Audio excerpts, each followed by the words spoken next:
Antonin Perret-Jacot, bonjour. Bonjour. Bienvenue à Châlons sur le festival War on Screen. Merci. Où on accueille ton dernier film, Voyage au bord de la guerre, qui est dans une section qui s'appelle Perspective. Alors, on te connaît un peu parce que tu as réalisé un certain nombre de comédies qui sont sorties en salle. Est-ce que tu peux quand même en quelques mots nous te présenter et puis oui, donc ton parcours?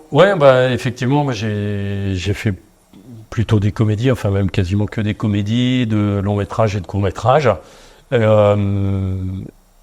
J'ai commencé à tourner en pellicule, puis donc je me suis mis au numérique quand il a fallu s'y mettre. Et toutefois, là, je présente effectivement un documentaire, donc sur la guerre, évidemment, très différent de ce que j'ai pu faire dans le passé, et tourné également en pellicule, voilà, en 16 mm. Donc c'était un choix esthétique assez fort dès le départ, et je savais que ça allait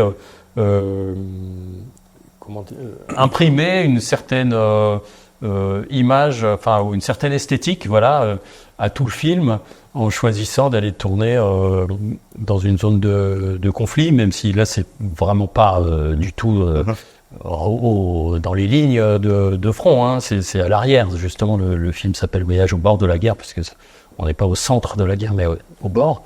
Et donc c'était un souhait très fort de ma part de partir filmer ça en pellicule. Et tu avais déjà un peu expérimenté, il me semble, les images documentaires, parce que tu avais travaillé notamment au moment des Gilets jaunes. Oui, voilà, c'est ça. J'avais fait un documentaire de moyen métrage, puisque c'était 50 minutes à peu près, sur les Gilets jaunes, donc tourné sur presque 2 ans, puisque ça se terminait avec le confinement. Donc là aussi, c'était en pellicule. Voilà, donc c'était un procédé de tournage en pellicule qui m'avait intéressé de par le fait justement d'arriver avec une caméra particulière et d'avoir des choses particulières grâce à cette caméra. Alors, ce qui a fonctionné sur les Gilets jaunes n'a pas forcément fonctionné en Ukraine. C'était même très surprenant parce que quand on est arrivé, donc j'y suis allé plusieurs fois, 2 fois. Une fois, c'était 3 mois avant le début du conflit, donc ça qui a commencé en février, donc février, mars, avril. C'était au mois de mai 2022, c'est ça, oui, 24 mai 2020. Voilà. Et la fois suivante, c'était 10 mois plus tard, en février. Mais quand on est arrivé, donc j'étais avec un Ukrainien et puis un ami à moi. Et j'ai été très surpris de voir que, à l'inverse de ce que j'avais pu faire au moment des Gilets jaunes, c'est-à-dire quand je sortais de la Bolex, une caméra film plutôt des années 50-60, où là, pendant les Gilets jaunes, vraiment ça a attiré la sympathie de tout le monde. C'est-à-dire que ça allait des black blocs à la BAC, enfin je sais plus comment ça s'appelle, les mecs, les motards là. Ah oui, non, la Bravem, voilà, Bravem. Où vraiment les gens venaient spontanément voir qu'est-ce que vous faites ou qu'est-ce que tu fais, c'est marrant, tout ça. Ok. En Ukraine, c'était très très différent. Ça a attiré même au début l'antipathie, une antipathie assez forte dans les regards, dans les comportements des gens qui étaient filmés, alors que vraiment tout le monde filmait avec son téléphone. D'accord. Mais tout à coup, de sortir une caméra très particulière, je sais pas pourquoi, parce que de toute évidence, moi je me disais c'est évident que je suis pas un espion, puisque si j'étais un espion, on verrait même pas ma caméra. Donc il y avait quelque chose qui surprenant dans la... Voilà, d'expressif, enfin qui exprimait le fait que je faisais un film et qui peut-être amenait une professionnalisation aussi quelque part et qui pouvait être assez mal vu. D'accord. Voilà. Alors explique-nous, parce que c'est une sorte de chronique où tu retournes, tu vas en Ukraine avec un Ukrainien. Alors explique-nous qui il est et pourquoi tu es parti là-bas avec lui. Alors effectivement, déjà j'ai rencontré un ami qui me dit après quelques semaines, quelques jours après que la guerre ait commencé, donc c'est un ami qui allait très souvent en Ukraine, 2-3 fois par an, en vacances ou en visite, voilà. Et il me dit là du coup j'héberge une famille d'Ukrainiens. Et donc ça m'interpelle, je trouve ça intéressant. Surtout qu'il habite à Paris, donc c'est pas évident de loger toute une famille quand on habite dans un endroit où les appartements sont déjà petits. Donc on discute et puis moi je lui dis ah bah tiens je trouve ça intéressant que justement il soit à Paris et qu'il fasse des allers-retours avec l'Ukraine, enfin à Lviv, voilà. Donc ça m'intéresserait de le suivre comme ça pour un aller-retour où il va prendre des affaires, voilà, puis discuter avec lui et il me dit bah si tu vas avec lui, avec Andrei, bah, je viens avec toi. D'accord. Ça pose pas de problème, donc j'ai dit oui. Donc moi c'était aussi un endroit qui m'intéressait dans la mesure où mes grands-parents, enfin ou en tout cas de la famille du côté de mon grand-père, ils étaient de Lviv. Okay. Donc l'Ukraine, j'y étais aussi allé une ou deux fois auparavant, enfin en Crimée en l'occurrence, et donc j'étais intéressé aussi pour aller, voilà, je trouvais ça m'a tout à coup ramené à quelque chose, à des espèces de racines de familiales que pourtant j'ai jamais vraiment entretenu, enfin qui me Donc tout ça s'est fait un peu dans l'urgence alors Oui, c'est ça. D'accord. C'est-à-dire que en fait, je me suis dit ok, donc on y va. Alors je vais réfléchir un petit peu à ce que je vais pouvoir dire, comment je vais le filmer. Déjà demander à Andrei si c'est ok pour lui. Et puis le soir même, Fred me rappelle et il me dit ouais c'est ok pour lui. Par contre, il part samedi prochain quoi. Et on était le dimanche soir. Ok, il peut repousser ou pas? Non, non. Bon, d'accord. Alors attends, je vais essayer de m'organiser. Donc, trouver de la pellicule, trouver une esthétique, enfin une chose à dire, etc. Alors, c'est vrai que en partant comme ça, c'est-à-dire qu'au départ, je me suis dit si ça se trouve, ce sera pas intéressant. Donc, au pire, j'aurai des images et puis tant pis, ça partira au chutier, quoi. Enfin, rien. Et puis, forcément, il y a toujours des choses à voir. Enfin, tu as réfléchi en faisant le film, quoi. Le film s'est fait en faisant... Le film s'est fait comme un documentaire. Oui, c'est-à-dire que c'est un documentaire. Il y a plusieurs types de documentaires. Il y a les documentaires où on fait des dossiers, on écrit un scénario. Il y a quasiment, on fait des interviews avant même de réaliser le film, etc. Donc là, ça prend du temps à financer. Et là, c'était pas du tout le cas parce que c'est un peu comme les gilets jaunes, c'est-à-dire qu'il fallait être sur le coup, réagir assez rapidement. Je pouvais pas me permettre d'attendre 6 mois pour y aller, pour le faire. Bon, et puis en plus le propre de la guerre, c'est que c'est imprévisible. Donc on ne pouvait pas savoir si ça va durer. Les guerres de 3 semaines, on sait qu'en général, elles durent plutôt 3 ans. Mais c'est assez rare qu'on parte pour une guerre de 3 semaines qui dure effectivement 3 semaines. Mais bon, on ne sait jamais. Donc c'est pour ça que là, je suis... voilà, le film s'est fait pendant le tournage, c'est-à-dire qu'on rencontrait des gens qui nous faisaient rencontrer d'autres personnes, etc. Il s'agissait pas d'interviewer n'importe qui, de toute façon. Moi, ce qui m'intéressait, c'était justement des gens qui avaient quitté les zones de conflit pour venir s'exiler ou pour aller s'exiler dans des pays étrangers, mais pour surtout aller à Lviv, qui est une ville qui est, en tout cas à l'époque, qui était au moins à 500 ou 600 kilomètres des zones de combat. Et donc, il y a des gens qui ont dû partir, même pas du jour au lendemain, mais d'une minute à l'autre, pour aller à l'abri des bombardements. Et ce qui était intéressant, en tout cas moi, ce qui m'a frappé, c'était que quasiment toutes les personnes que j'ai interrogées, enfin quasi unanimité, c'était il y avait comme une sorte de déni de la guerre, et que à chaque fois c'est la guerre qui arrive et qui frappe à la porte, quoi, qui dit en gros c'est la police ou l'armée ou j'en sais rien, des gens qui font la guerre, quoi, qui arrivent avec des mitraillettes et qui disent maintenant il faut partir. Ah bon, on a combien de temps? 5 minutes. Et le camion est en bas, il vous attend. Et dans 5 minutes, il s'en va. Ok.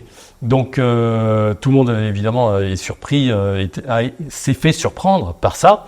Et donc c'était ça que je trouvais qui pouvait toucher aussi les gens, c'était on a 5 minutes pour quitter en fait une vie. Et qu'est-ce qu'on prend? Et en fait, on prend rien. C'est-à-dire qu'on prend le passeport, les enfants, et puis des sous-vêtements, des vêtements pour si jamais. Bon là, en l'occurrence, c'était le printemps, donc il allait pas faire neiger tout de suite.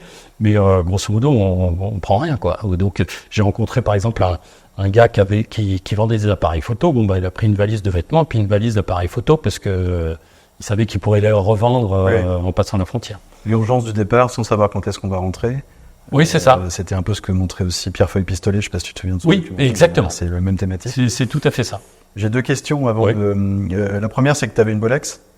Tu n'as pas tourné en numérique, donc tu ne pouvais pas te permettre de tourner des heures et des heures par jour. Oui, c'était compliqué, donc, effectivement. Il a fallu que tu fasses des choix, j'imagine. Ouais, beaucoup de choix. Alors, dans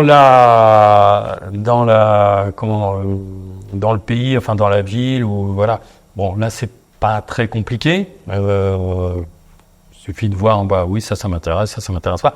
En revanche, pour les interviews, là, ça devient assez complexe. Mm-hmm. C'est-à-dire que la Bolex a ça de particulier, c'est que c'est une caméra à ressort, donc on peut faire des plans 25 secondes max.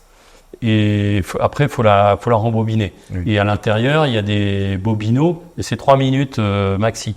Donc ça veut dire que grosso modo, on peut faire 3 minutes d'interview. Enfin, on a 3 minutes d'image.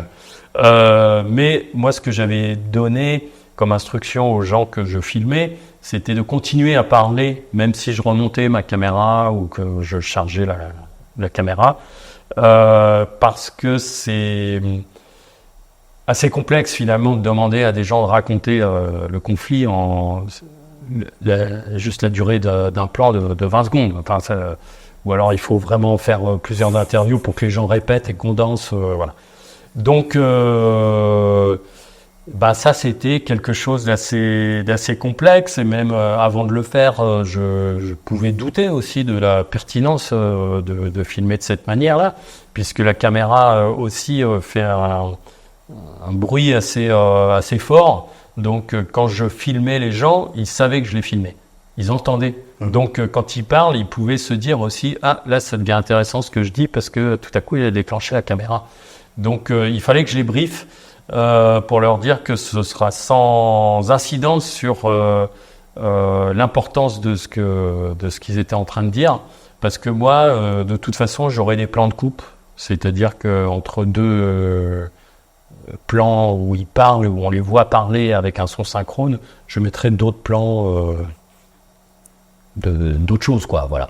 Donc ça, j'en ferai ma tambouille après. Donc globalement, ça s'est bien passé. Il y a une seule personne qui était tellement, je ne sais pas si c'est intimidé, mais surpris par le bruit de la caméra que, en fait, quand je déclenchais, il s'arrêtait de parler. Ouais, ça le faisait perdre le flot de sa pensée. Donc c'était c'est un peu dur. Alors une dernière question, qu'est-ce que l'expérience de ce film a changé, ou est-ce que ça a changé quelque chose peut-être dans ton travail, dans ton approche du cinéma, et puis surtout par rapport à ce conflit et ce pays que tu... Oui, alors en fait j'allais aussi là-bas pour filmer, parce que comme évidemment toujours dans ces cas-là, quand on n'y est pas, on entend beaucoup de choses sur le conflit, et donc je voulais aussi voir comment c'était en réalité. Donc il y a une chose qui m'a énormément marqué, par exemple, c'était les émeutes urbaines qu'il y avait pu avoir en France, ou notamment en région parisienne, en 2005, c'est ça, ou 2009, je ne sais plus. Et la presse, en tout cas la presse étrangère, montait ça en épingle, et j'avais eu beaucoup de mails très inquiets de gens qui habitaient à l'étranger, qui pour eux, la France était en guerre civile, quoi. Et, oui. Et donc, j'en parlais avec des amis, on était plusieurs dans ce cas-là, on disait, non, c'est pas tout à fait ça, disons que c'est bon, relativisé, quoi. Voilà. On n'est pas non plus à feu et à sang, quoi. Voilà. Bon, bref. Donc ça m'intéressait de voir comment c'était par rapport à ce que pouvait en dire la presse. Et justement, il y avait énormément de gens qui étaient très inquiets, évidemment, à me voir partir en Ukraine, alors que là où on était, donc à Lviv, 500 km des conflits, la guerre était là, présente, c'est ce que montre le film, mais c'était pas des destructions quotidiennes. C'est-à-dire que ça me faisait vraiment penser à ce qu'on a appelé pendant la guerre 14 la drôle de guerre, où à Paris, bon, bah, il y avait parfois des missiles mais la vie continue. Voilà, la vie continue. Et donc, et justement, c'était ça qui m'intéressait, c'était aussi de voir des gens qui arrivaient de la zone de front, enfin de la front line, comme ils disaient, qui arrivaient à Lviv et qui étaient ou surpris, ou choqués, ou dégoûtés en fait de voir que eux, ils avaient vécu la guerre dans toute son horreur et que là, c'était la vie continue, quoi. Et donc, il y avait des gens dans les cafés, il y avait des fêtes, et en fait, la vie continue. Donc ça, c'était finalement assez surprenant. Après, je pense que pour moi, ça a changé aussi peut-être une manière aussi de faire de fiction aussi, de voir comment le réel, tout à coup, peut devenir presque des fois de la fiction. C'est-à-dire, c'est cette fameuse phrase aussi que Godard disait par rapport à la guerre 39-45, c'est-à-dire que après avoir mis tant de fois la fiction, après avoir mis tant de fois mis en scène l'horreur, tout à coup le réel se venge et montre que lui aussi il est capable de le faire, quoi. Et donc ça c'est quelque chose qui a pu changer ma manière de faire de la fiction. Antonin Perret-Jacot, merci. De rien.